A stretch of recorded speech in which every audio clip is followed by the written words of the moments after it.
Welcome to our channel How to Avoid It. Today we're diving deep into the lies we tell ourselves to stay in toxic situations. We tell ourselves these lies in our closest relationships, at jobs that drain us, and in environments that chip away at our well-being. It's about fear, vulnerability, and the stories we've carried with us for a long time. Recognizing these lies is the first step towards breaking free. So let's uncover these lies together and begin to rewrite our own stories. How many times have you found yourself saying, "It's not that bad"? Maybe it was after a tough day at work, or when someone made a comment that stung more than you let on. We often use this phrase to brush off our feelings, to convince ourselves that what we're experiencing isn't worth the trouble of addressing. Maybe you're downplaying a hurtful comment or minimizing disrespectful behavior. It's a defense mechanism, a way to protect ourselves from the discomfort of confrontation or the pain of acknowledging that we've been hurt. We minimize because facing the truth can feel overwhelming. The weight of our emotions can be heavy, and sometimes it feels easier to just push them aside. But in doing so, we often carry that weight with us, letting it build up over time. It's easier to tell ourselves it's not that bad than to acknowledge our own hurt. We put on a brave face, force a smile, and try to move on. But deep down, those feelings don't just disappear. They linger, affecting our mood, our relationships, and our overall well-being. This lie thrives on our fear of rocking the boat. We're afraid of causing conflict or being seen as overly sensitive. So, we keep quiet. We hesitate and we bite our tongues, all in an effort to maintain the status quo. We're afraid of what will happen if we acknowledge the truth, so we minimize and make excuses. We tell ourselves that we're overreacting, that it's not worth the fuss. But in doing so, we invalidate our own experiences and feelings. But in doing so, we disconnect from our own experiences. We become strangers to our own emotions, unable to fully understand or process what we're going through. This disconnection can lead to feelings of isolation and loneliness. We deserve to have our feelings validated. It's important to acknowledge and honor our emotions, to give ourselves the space to feel and express them. Whether it's through talking to a friend, journaling, or seeking professional help, validation is key to emotional well-being. When we tell ourselves, "It's not that bad," we're essentially saying we don't deserve better. We're settling for less than we deserve, and in the process, we're diminishing our own self-worth. What would it look like to give yourself permission to feel the full weight of your emotions? To truly acknowledge and honor your feelings without judgment or minimization? It might be challenging, but it's a crucial step towards healing and self-acceptance. You deserve to feel, to express, and to be heard. The classic savior complex. It's a belief that many of us have fallen into at some point in our lives. We see someone struggling, someone who might be toxic or self-destructive, and we think, "I can change them, I can be the one to save them."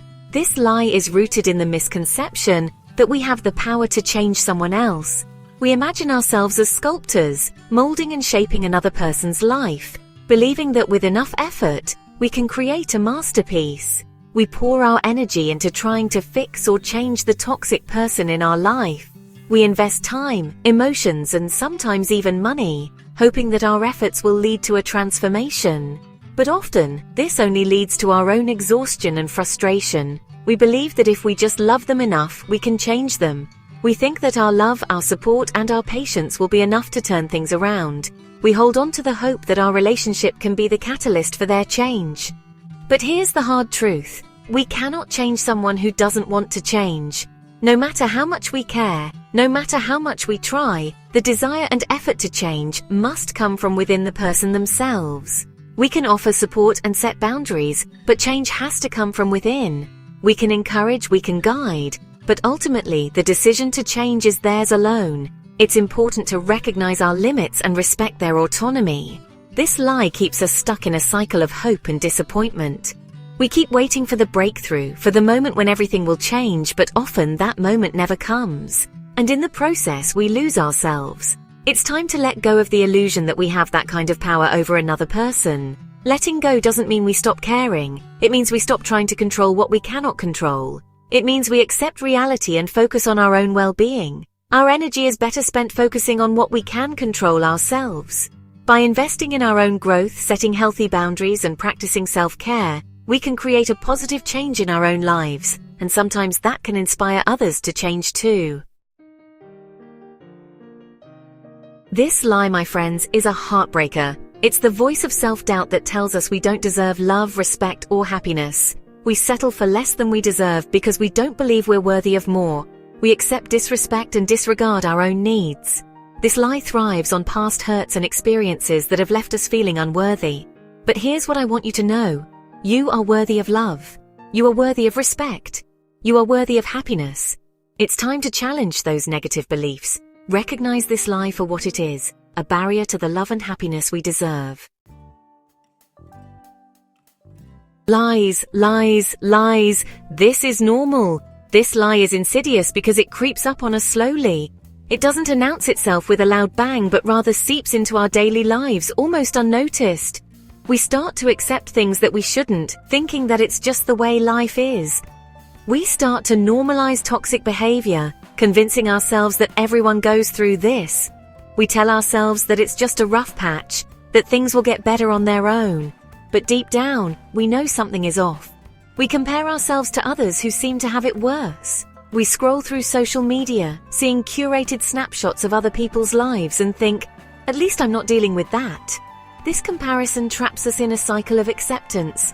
We might tell ourselves that it's normal for our partner to yell at us when they're stressed. We excuse their behavior, thinking that stress justifies their actions. But stress is never an excuse for mistreatment. But here's the truth. Normalizing toxic behavior is dangerous. It erodes our self-esteem and sense of worth. We start to believe that we deserve this treatment, that it's all we can expect from relationships. It allows toxicity to take root in our lives. Like weeds in a garden, it spreads and chokes out the healthy parts of our relationships. We become so accustomed to the negativity that we forget what positivity feels like. We start to lose sight of what healthy relationships look like. We forget the joy and peace that come from mutual respect and understanding. We might even start to believe that such relationships are a fantasy, something out of reach. We deserve to be in relationships built on respect and trust. Relationships where we feel valued and heard, where our boundaries are honored. This is not an unrealistic expectation. It's a basic human right. Let's stop normalizing behavior that diminishes us and start setting the bar higher. We have the power to change our narrative, to demand better for ourselves. It's time to recognize our worth and refuse to settle for anything less. Another lie. I don't have any other options. This lie is the voice of fear talking. It tells us that we're trapped and have no other choice but to stay in a toxic situation. We might tell ourselves that we can't leave a bad job because we need the money. This lie keeps us paralyzed, feeling powerless to change our circumstances. But here's the truth. We always have options. It's time to start exploring those options and remind ourselves that we are capable of creating a better life. We are not defined by our circumstances.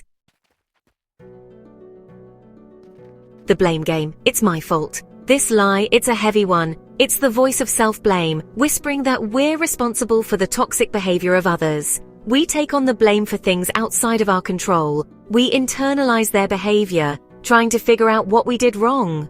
But here's the truth. We are not responsible for the actions of others. We are only responsible for ourselves. It's time to let go of the guilt and self-blame. We deserve to be in relationships where we are treated with respect. Another one, we tell ourselves, they need me. This lie is often disguised as compassion or a sense of duty. We convince ourselves that we're the only ones who can help. We stay in toxic relationships because we believe our presence is making a difference. But here's the truth. Our worthiness is not tied to our ability to fix others. It's time to set boundaries and recognize that sometimes the most loving thing we can do is walk away. Another great one. Things will get better. Hope is a powerful thing, but hope without action is just a recipe for disappointment. We cling to the belief that things will magically get better. We hold on to empty promises and fleeting moments of kindness. But often, without real change, the cycle just repeats itself. This lie keeps us stuck, waiting for a future that never arrives. It's time to face the reality of the situation. If there's no evidence of real change, it might be time to let go and start creating a better future for ourselves. Mind games. I'm overreacting. This lie is the voice of the inner critic telling us we're being too sensitive. It minimizes our feelings and makes us question our own sanity. We second-guess ourselves, wondering if we're blowing things out of proportion. This lie is often used by toxic people to manipulate us. But here's the truth. Your feelings are valid. Your experiences are real. It's time to trust your gut and honor your feelings. If something feels off, it's okay to speak up and set boundaries. This lie is the most heartbreaking of all. It tells us that we're not worthy of love, respect, or happiness. We accept bad behavior because we believe this is all we deserve. This lie is often rooted in past trauma. But here's the truth. You are worthy of love. You are worthy of respect. It's time to challenge this lie and rewrite the stories we tell ourselves. You deserve better than a life filled with toxicity and pain. Breaking free. Your journey starts now. Thank you for watching. Acknowledging these lies is an act of courage. It's the first step towards breaking free from toxic situations. If you found this video helpful, please like, share, and subscribe. Take care of yourself and know that you are worthy of love, respect, and happiness.